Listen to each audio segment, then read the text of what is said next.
సమయాన్ని మార్చిన గంట. గంట మోగిన శబ్దం.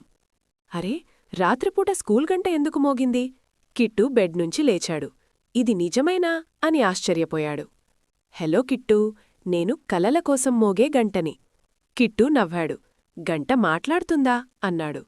నువ్వు సమయాన్ని వృధా చేస్తున్నావు కిట్టూ అని గంట చెప్పింది. నీ ఫోన్ చూడు అని గంట పిలిచింది. అప్పుడే గది మొత్తం మారిపోయింది. భవిష్యత్తు తెరుచుకుంది. ఇది నీ ఒక భవిష్యత్తు, బాధగా, ఒంటరిగా. ఇది మరో భవిష్యత్తు, ఆత్మవిశ్వాసంతో, విజయంతో. ఈ రెండూ నీవే కిట్టూ, ఎంపిక నీదే. శాసనం లేకపోతే విజయం ఉండదు. కిట్టు ఫోన్ పక్కన పెట్టి పుస్తకం తెరిచాడు. గంట కాంతిగా మారి మాయమైంది. బాగా నిర్ణయం తీసుకున్నావు ఛాంపియన్. ఉదయం అయింది. అలారం మోగింది. నీ సమయాన్ని గౌరవిస్తే సమయం నిన్ను గౌరవిస్తుంది.